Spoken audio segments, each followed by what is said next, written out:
ഓരോന്നിടവും check ചെയ്യുക. ഒരിടവും വിട്ടുപോകരുത്. സംശയമുള്ള ആരായിരുന്നാലും പരിശോധിക്കണം. ഇത് നമ്മളുടെ അഭിമാനത്തിന്റെ പ്രശ്നമാണ്. 10:40 മുൻപായി ബാലുവിനെ കൊന്നിരിക്കുമെന്ന് അയാൾ വെല്ലുവിളിച്ചിരിക്കുകയാണ്. ബാലുവിന്റെ അടുത്തും കല്യാണ മണ്ഡപത്തിലും വളരെ അത്യാവശ്യമുള്ളവരെ മാത്രം കടത്തിവിട്ടാൽ മതി. Yes sir. ഡോക്ടർ രാമചന്ദ്രൻ അത്ര നിസ്സാരപ്പെട്ടവനല്ല. അയാൾ ഏത് വിധത്തിലും ഏത് വേഷത്തിലും അകത്ത് കിടക്കാൻ ശ്രമിക്കും. So be alert. Okay, move now.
എന്താ?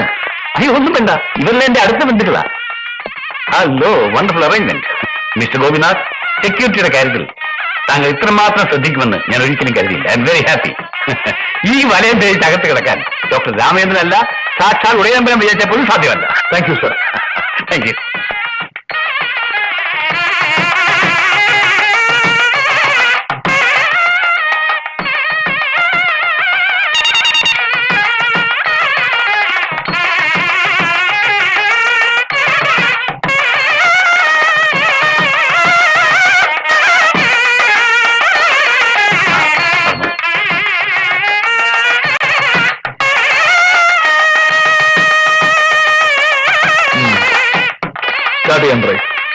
ശരീന്ദ്രൻ, ചുവറിന് മുകളിലും മുക്കിലും മൂലയിലും കവർ ചെയ്യാൻ വീഡിയോഗ്രാഫറോട് പറയും. ഓക്കെ? Yes sir.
പറഞ്ഞ പോലെ ചെയ്യുന്നതാണ്.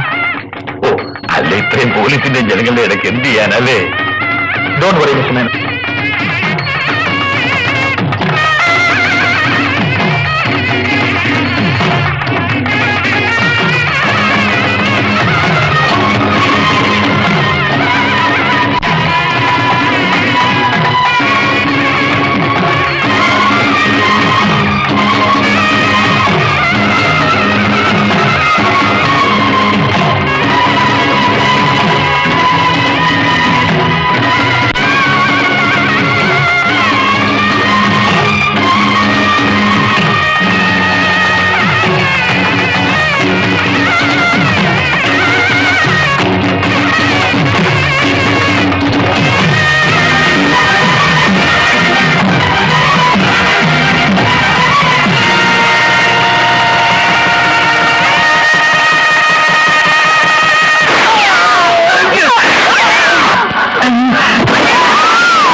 ഡോക്ടറോട് എനിക്കറിയില്ല. നോക്ക്, എസ് അദ്ദേഹം വരുന്നതിന് മുമ്പ് ഉള്ള സത്യം പറഞ്ഞാൽ നിനക്ക് നല്ലത്. ആര് വന്നാലും എനിക്കൊന്നും പറയാനില്ല. സത്യം പറയടാ. നിന്റെ കാറിലല്ലേ ഡോക്ടർ വന്നു? ഞാൻ പറഞ്ഞു കഴിഞ്ഞു, എനിക്കൊന്നും അറിയില്ല. ഇനി നിങ്ങൾക്ക് എന്ത് വേണമെങ്കിലും ചെയ്യാം. ആ ഡോക്ടറോടെ വിളിച്ചിരിക്കുന്നു.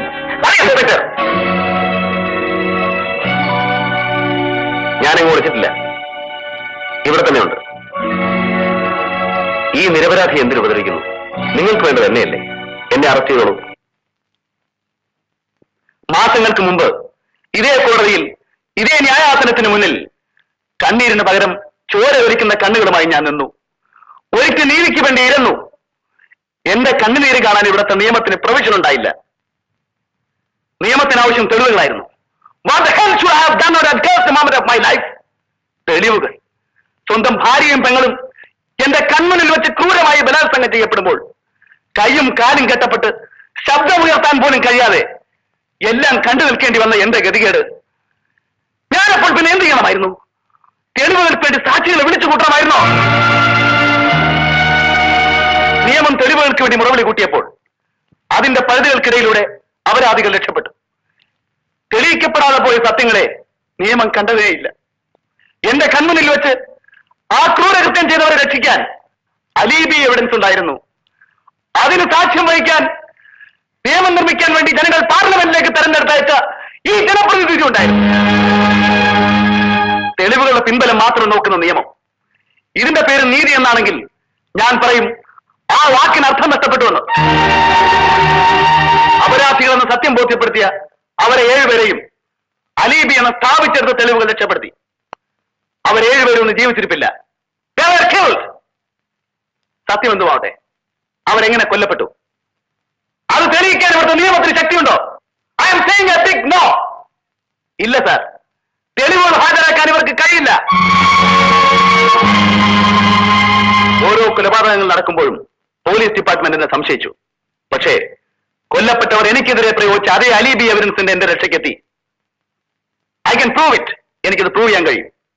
ഓരോ കൊലപാതകങ്ങൾ നടക്കുമ്പോഴും ഞാൻ ഓരോരോ സ്ഥലങ്ങളിലായിരുന്നു. ജഡ്ജിയുടെ വീട്ടിൽ, ഓപ്പറേഷൻ തിയേറ്ററിൽ, കോൺഫറൻസ് ഹാളിൽ. ഈ അലീബികൾക്ക് സാക്ഷ്യം വഹിക്കാൻ ഞാൻ എത്ര പേരെ വേണമെങ്കിലും നിർത്താം.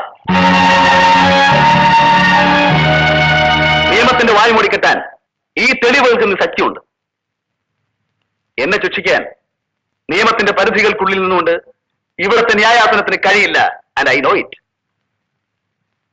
ചിതലരിച്ചുപോയ താളുകളിലെ അർത്ഥം നഷ്ടപ്പെട്ടുപോയ വാക്കുകൾക്കപ്പുറത്ത് സത്യത്തെ കാണാൻ ഇവിടുത്തെ നിയമത്തിന് സ്വാതന്ത്ര്യമില്ല.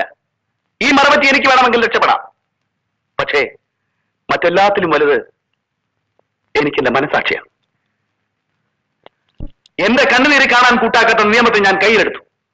അറിഞ്ഞുകൊണ്ട് തന്നെ എന്റെ കണക്കുകൾ ഞാൻ വീട്ടി. രക്ഷപ്പെടാനാണ് ആഗ്രഹമെങ്കിൽ പക്ഷേ പകരം ശിക്ഷിക്കപ്പെടുന്നത് ഒരു തെറ്റും ചെയ്യാത്ത ഒരു അനുജനെ പോലെ ഞാൻ സ്നേഹിക്കുന്ന പാവം അരുണായിരിക്കും. But I don't want it. ഞാൻ രക്ഷപ്പെട്ടാൽ അത് ഈ സമൂഹത്തോട് ചെയ്യുന്ന തെറ്റാണ്. എന്നോട് തെറ്റ് ചെയ്ത നിയമത്തോട് ഞാൻ അതേ ഭാഷയിൽ മറുപടി പറഞ്ഞാൽ പിന്നെ ഞാൻ ആരായി? ഒരു ഉറുമ്പിനെ പോലും നോവിക്കാൻ ഇഷ്ടപ്പെടാത്ത ഞാൻ പതിച്ച തൊഴിൽ മനുഷ്യരെ രക്ഷിക്കാനാണ്, വേദന അകറ്റാനാണ്. എന്നിട്ടും ഞാനൊരു കൊലപാതകയായി. ഒന്നല്ല 7 തവണ. Yes, I did it. എന്റെ കഥ, എന്റെ ഈ ശബ്ദം മന്നിച്ചുറങ്ങിപ്പോയ നിയമത്തിന്റെ കണ്ണുറപ്പിക്കാൻ ഉതകുമെങ്കിൽ ഈ ജന്മം കൊണ്ട് അത്രയും സാഫല്യം നേടിയെന്ന് ഞാൻ കരുതും. 7 കൊലപാതകങ്ങളും ഞാൻ തന്നെയാണ് ചെയ്തത്. വേണമെന്ന് കരുതിക്കൂട്ടി തന്നെ പൂർണ്ണ മനസ്സോടെ ഞാൻ അത് ഏറ്റുപറയുന്നു. ഞാൻ സത്യത്തിന്റെ കാവലായി മാത്രം മാറേണ്ട നിയമത്തിന് സ്വയം കീഴടങ്ങുന്നു. എന്നെപ്പോലെ പൊട്ടിത്തെറിക്കാൻ ശക്തി കിട്ടാതെ പോയ ആയിരങ്ങൾക്ക് വേണ്ടി, ദുഃഖം കരുത്തുമത്തി വിധിക്ക് വഴങ്ങേണ്ടി വന്ന ആയിരങ്ങൾക്ക് വേണ്ടി ഞാൻ രക്തസാക്ഷിയാകാം.